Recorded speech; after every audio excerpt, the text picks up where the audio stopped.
In a quiet African village, a woman, Amina, and her young son, Toby, mourn beside a fresh grave.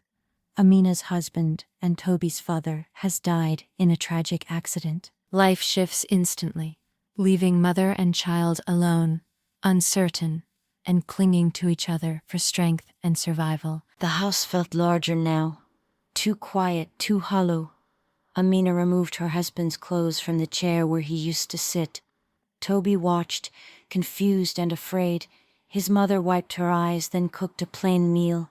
Grief hung in the air, heavier than the smoke from the fire. The village once welcomed them warmly, but now whispers followed Amina everywhere.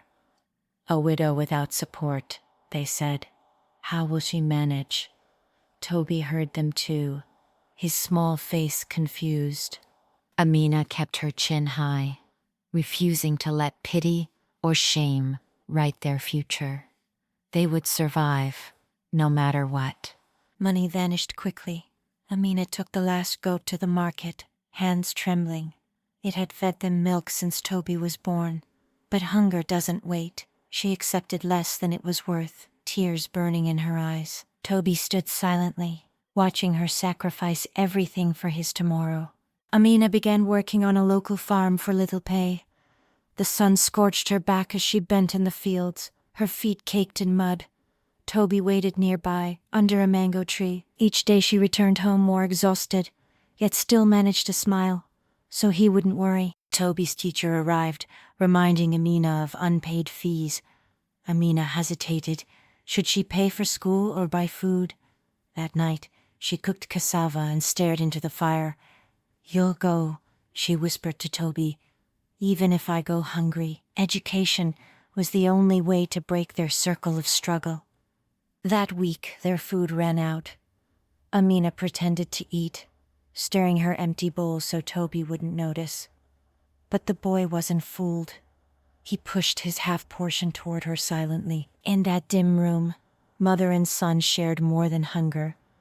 They shared resilience, sacrifice, and a deep, unspoken love. One stormy night, their leaking roof collapsed partially. Rain soaked everything.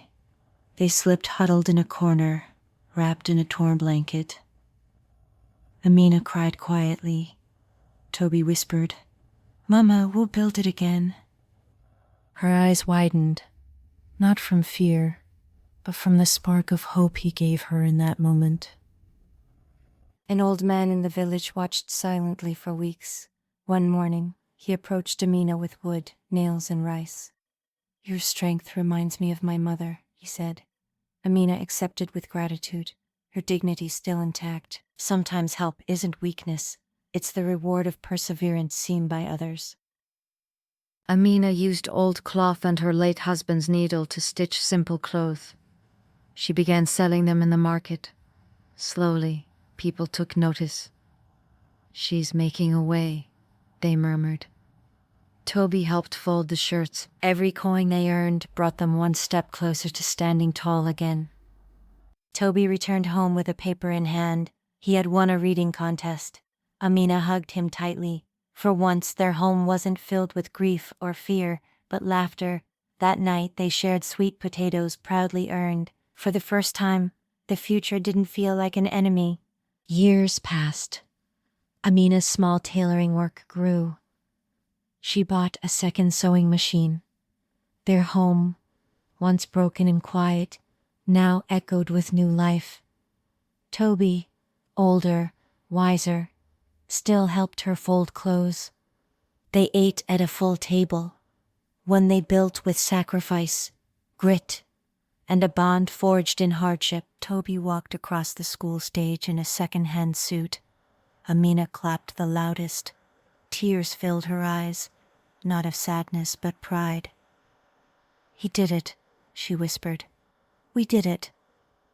The crowd cheered, but in her heart she heard only the voice of her husband, proud in the wind. Toby began tutoring village children for free. He offered what his mother once gave him: hope. Amina watched from afar, smiling. Their pain had become purpose.